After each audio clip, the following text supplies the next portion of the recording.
laisser place à Monsieur Benjamin Leroux de la société Advance et puis David, son collaborateur. Messieurs, on y va? Merci beaucoup. Oui, c'est parti. Bonjour, donc je suis Benjamin Leroux, directeur marketing et RSSI de la société Advance, et j'interviens avec David qui pilote notre CERT. Le temps que les slides arrivent, je vais vous faire une petite page de pub, on en profite. Donc Advance, on est une société de cybersécurité en toute logique ici aujourd'hui. On est un pure player, c'est notre seul métier, on fait que de la cybersécurité, mais on essaie de couvrir toutes les facettes de la cybersécurité. Depuis la définition d'une stratégie, d'une politique, d'une feuille de route sécurité, jusqu'à toute l'animation de la feuille de route et en particulier de la sécurité opérationnelle, avec une approche qui rencontre un écho de plus en plus positif sur le marché de sécurité opérationnelle managée dans une logique as a service, avec des services tels que le SOC, le DR managé, tout un tas de protections, parce que vous allez le voir aujourd'hui, on a de plus en plus besoin d'être prêt et de pouvoir réagir en cas d'attaque. On a également des activités de CERT, de réponse à incidents, qui dans les équipes sont malheureusement très chargées parce qu'il y a beaucoup d'actualités.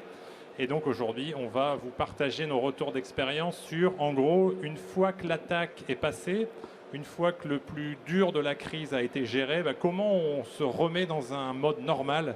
Qu'est-ce que c'est le monde d'après une cyberattaque?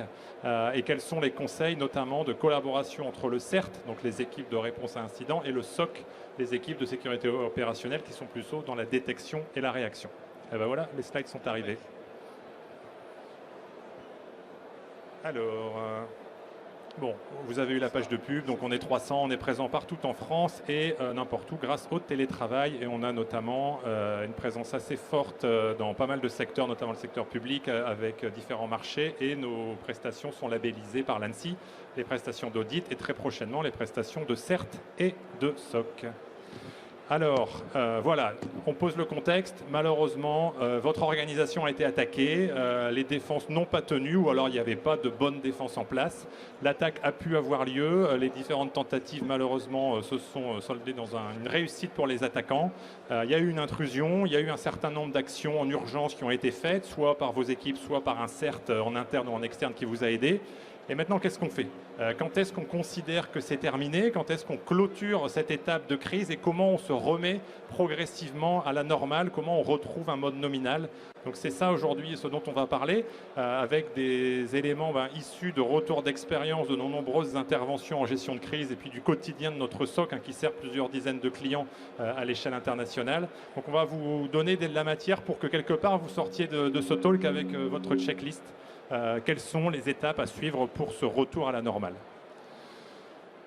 Alors, le cycle de vie d'une crise, David, en quelques mots? En quelques mots. Alors, sur les gros incidents actuellement, quand on arrive dessus, on les prévient direct. La première phase, c'est 2 semaines qu'on dit très difficiles.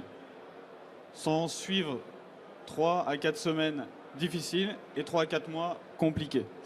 Et sur la partie clôture, c'est les 3 à 4 semaines qui vont nous permettre de relancer pour retourner vers un niveau normal et après une vie normale au bout de quasiment 6 mois pour la plupart des cas qu'on traite actuellement.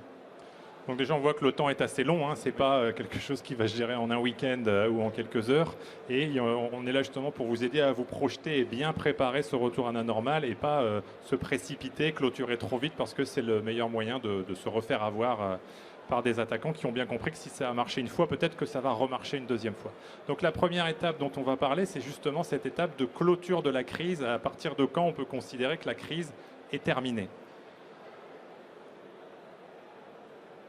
Donc l'idée, c'est que le CERT, les équipes de réponse à incidents vous a accompagné, ils vous ont très chaleureusement épaulé pendant des heures, des week-ends et des journées un peu difficiles. Malheureusement, au bout d'un moment, si c'est un CERT externe ou même si c'est un CERT interne, les équipes vont devoir partir sur d'autres dossiers, sur d'autres interventions. Et l'idée, c'est comment on se sépare sereinement du CERT, comment on considère que là, on est confiant pour faire face seul au système d'information et à tout ce qui peut lui tomber dessus. Donc David, d'après toi, quelles sont les premières étapes nécessaires et essentielles pour considérer qu'on peut se séparer sereinement de son CERT? Alors, pour notre partie, à chaque intervention, on vise à avoir des objectifs de fin de crise. À partir de ce moment-là, la plupart du temps, on commence à lâcher la main doucement lorsque l'infrastructure commence à être de nouveau maîtrisée, que les réseaux sont resegmentés, que vous avez à nouveau la main sur votre Active Directory ou votre système d'authentification réinitialisation des mots de passe, durcissement initial, etc. Et les premiers points au niveau des endpoints. La plupart des cas qu'on a vus, il y a eu des détections, ça n'a pas été traité, ou ça a été mis, mais dans la to-do list, je ferai plus tard, et ainsi de suite. Donc remettre et reprendre le pied sur les endpoints, sur nos systèmes, et bien voir comment ça fonctionne.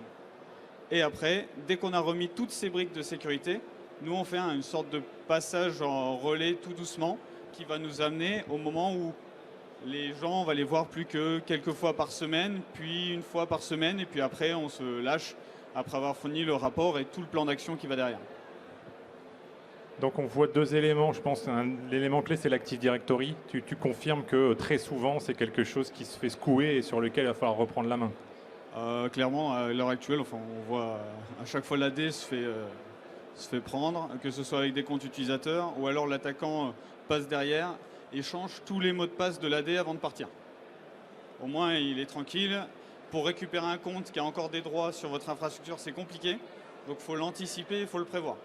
Mais l'AD, c'est un point névralgique sur toutes les inters qu'on a.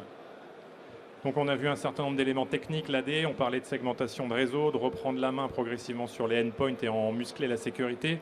Évidemment, l'autre point, c'est pas du tout technique, c'est plutôt documentaire. Il va falloir travailler des nouvelles procédures.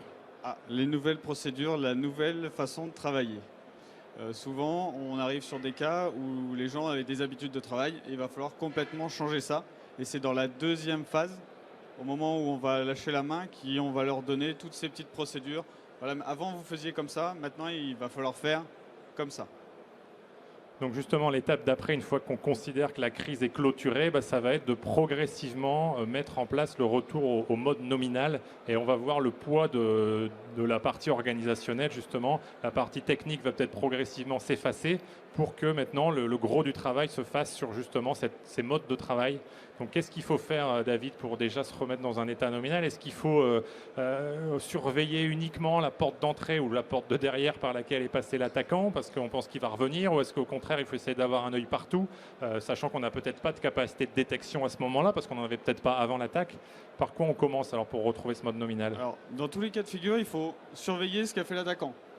Sur une réponse incident, ceux qui vont me dire qu'ils sont capables d'avoir un œil et une analyse complète de tout le parc en quelques semaines, c'est sympa, avec un EDR ça passe bien, et si on met les éléments qu'on a découverts. Donc il faut pouvoir avoir ces éléments, les intégrer dans des solutions qui vous permettent de savoir si oui ou non d'autres postes sont affectés quand vous allez les remettre dans les bulles de confiance.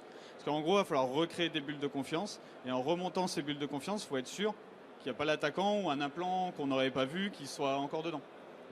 Donc ça, c'est important de toujours surveiller et après sécuriser et vérifier ce qui se passe sur les postes.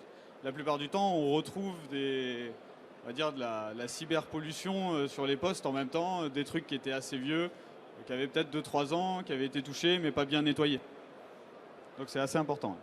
Donc il y a bien une logique de recréer quelque part un système de découpage des zones. Tu parles de bulles de confiance. Assez souvent, quand on intervient, tout est un peu à plat. Il n'y a pas vraiment de mur dans la maison. Enfin, il y a un mur à l'extérieur et puis c'est un grand open space. Donc là, l'idée, ça va être de segmenter pour progressivement sécuriser morceau par morceau.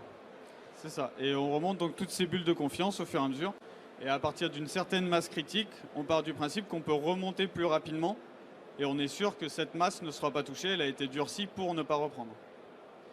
Et le point maintenant, peut-être le plus difficile, ça va être justement la conduite du changement. Il y a des nouveaux modes de travail. Peut-être qu'avant, les équipes se connectaient avec un compte partagé pour le compte AD ou sur des interfaces d'administration. Évidemment, ça, dans un monde segmenté, ça ne marche plus. Donc comment on fait? Alors, forcément, c'est les admins qui prennent souvent, dans nos cas, le plus gros du travail sur les nouveaux réflexes. Alors, on a certains où la segmentation était quasiment inexistante. Pour faire l'administration, ils utilisaient leur poste utilisateur qui leur permettait d'aller soit sur Internet, leur mail perso, 3 petits points. Donc forcément, eux, ils vont devoir faire un grand pas, de se retrouver avec des nouveaux usages, utiliser un poste qui est dédié à l'administration ou un rebond sur une VM avec des comptes spécifiques. Les mots de passe. Souvent, on fait un changement de mot de passe et un upgrade des mots de passe, puisqu'on a vu des cas avec des trucs un peu weak, on va dire. Et c'est aussi ça, il faut accompagner les utilisateurs, leur montrer comment faire ces nouveaux mots de passe un peu plus sécures, les mémoriser et leur montrer, voilà, c'est voilà comment on peut faire, voilà les nouveaux outils si vous voulez les mémoriser ou pas, et ainsi de suite. Donc ça, c'est un grand changement et ça demande un effort, surtout quand on reconstruit l'infrastructure, où on a une partie qui est encore un peu pourrie et une autre partie qui est clean. Et sur la partie clean, il faut absolument avoir les bons réflexes pour ne pas remettre quelque chose qui est pourri. Et c'est tout un travail qui est assez complexe pour les admins s'ils n'avaient pas ces réflexes-là. Et enfin, il y a un autre point qui est aussi particulièrement important et qui là prend une dimension à la fois organisationnelle et stratégique, voire métier, qui va concerner le plan de continuité d'activité. Pendant la crise, pendant l'attaque, il a fallu probablement arrêter des services. Peut-être que sous la pression, dans le stress, on a coupé un peu n'importe comment. On a coupé peut-être des services essentiels avant des services moins essentiels. Donc c'est aussi une leçon à retenir, c'est que pour la prochaine fois, si malheureusement il y a une prochaine fois, il faut améliorer le plan de continuité et bien définir finalement quels sont les services critiques avec, on en parlait, les dépendances. Parce que parfois les systèmes entre eux ont des dépendances. Exactement. Les premières questions que je pose en réponse à incident, c'est quels sont vos 3 systèmes métiers critiques. Parmi ces 3 systèmes métiers, vous allez me les classer en P1, P2, P3. On ne remontera que ça pour commencer. Forcément, ça fait un peu mal pour ceux qui pensaient que tout était critique et qu'il faut tout remonter d'un coup. Donc l'avantage, c'est qu'ils réadaptent leur dispositif s'ils n'en avaient pas, ou s'ils en avaient un, et ils voient, ok, ben ça c'est vraiment prioritaire, ça l'est pas. Ah, il faut que je fasse la paye. Je ne l'avais pas mis dans mes trucs critiques. Mais en fait, si, parce que la crise dure plus d'un mois, il faut refaire la paye, ça va repasser, et on met à jour le plan de continuité d'activité, de reprise d'activité, métier. Parce que toutes les dépendances de l'infrastructure, on va les gérer à ce moment-là. Donc ça c'est pareil, on n'y pense peut-être pas, mais la crise est un bon moyen d'éprouver sa vision des priorités et donc du plan de continuité, parce que on ne peut pas tout redémarrer, à la fois en termes de capacité humaine et de capacité technique. Il faut être capable de séquencer. David l'exprime assez bien avec les 3 éléments clés. Ça peut être difficile d'en trouver 3. Si on met les métiers autour de la table, tout le monde va dire que son métier est le plus important. Et donc il va falloir gérer ça au calme et pas pendant le stress. Un autre élément, c'est au-delà de cette remise en marche, c'est que souvent la crise peut être une opportunité. Comment on fait en fait? Est-ce qu'il faut l'exploiter? Est-ce qu'il faut quelque part surfer sur la vague de l'incident cyber? Non, on est persuadé que oui. Il y a pas mal d'opportunités. David, tu peux partager quelques exemples autour de ça? J'appelle ça chez moi l'accélérateur de projets cyber. Souvent quand on a une crise, ils nous disent on avait ce projet-là, on va le faire. On avait ce projet-là, on va le faire. On avait ce projet-là, on va le faire. Et voilà. Et ils disent ça tombe bien, ça faisait 1 an qu'on essayait de les faire, ceux-là ils vont passer. Là, de toute façon, il va falloir segmenter votre réseau, c'était en cours. Vous étiez en train de durcir et faire des audits sur telle partie applicative et sur votre authentification, on va le faire, et ainsi de suite. Et donc, il y a une grosse partie des projets qui étaient en cours qui, d'un seul coup, passent direct. Alors évidemment, c'est un gros levier de sensibilisation. Et il y a 2 autres points qu'on voulait mettre en avant, c'est que c'est aussi l'occasion de bousculer l'écosystème, les prestataires. Il y avait peut-être des prestataires qui avaient des pratiques un petit peu discutables justement en termes d'hygiène cyber. Et puis autre point extrêmement important pour une réponse globalement améliorée face à l'attaque, c'est le partage, le retour d'expérience. Montrer que oui, on s'en remet. Une crise, ça fait mal, ça peut secouer, mais que on s'en relève grandi et qu'on peut s'améliorer. Donc voilà, il faut, au-delà du quotidien, de la gestion, prendre un peu le recul nécessaire. Évidemment, il y a un gros impact positif sur les budgets. Puis après, il y a tout ce qui va aider en matière d'acculturation. La dernière partie, elle concerne la suite, en fait, le monde d'après, comme on a dit beaucoup avec le Covid ou le nouveau normal. Comment ça se passe? C'est quoi le monde d'après une cyberattaque? C'est notamment un monde avec beaucoup de procédures, hein, David. Exactement. Les bonnes pratiques, les bonnes pratiques, les bonnes pratiques. Je ne saurais que le répéter. Si vous avez un doute, regardez l'ANSSI. Ça marche bien. Il y a des moments, il faut faire du troubleshooting, c'est sûr. Mais les bonnes pratiques, c'est déjà le bon gros point qui est remis derrière une crise et bien les appliquer et les faire appliquer dans le temps. On le citait juste avant, il faut vraiment en profiter pour faire monter globalement le niveau de l'écosystème. Il faut aller voir les partenaires, il faut aller voir les prestataires et leur demander de monter, de s'intégrer dans les process sécurité qu'on aura mis en place, notamment pour les interconnexions, pour les partages d'informations. Donc c'est une opportunité de faire grandir quelque part tout son environnement. Et puis un point hyper important, et on le voit au quotidien, c'est l'occasion de se doter ou de renforcer sa sécurité opérationnelle. Très souvent, trop souvent, les organisations qui ont des problèmes ont manqué de capacité de détection et de réaction. David citait l'exemple des technologies EDR. En introduction, on parlait de SOC. Tout ça, c'est des choses qui maintenant sont plus des options. C'est vraiment hyper important de se doter de cette capacité de voir ce qui se passe, de capter l'information, mais surtout de la traiter le plus vite possible. Donc, on est là dans le domaine donc, de l'EDR, du SOC, etc., avec des choses qui peuvent se mettre en place très rapidement. Et souvent, les outils déployés à l'occasion d'une intervention, en fait, on se rend compte c'est très utile, c'est pertinent de les garder. Quand on a gagné en visibilité, on n'a plus envie d'être aveugle. Et souvent, c'est des choses extrêmement puissantes qui vont se pérenniser. Voilà qui nous mène à la fin de la présentation. Est-ce que vous avez des questions, notamment pour profiter de David et de ses nombreux retours d'expérience qu'il y a encore eu récemment? Allez, n'hésitez pas, messieurs, dames. Quelqu'un? Là.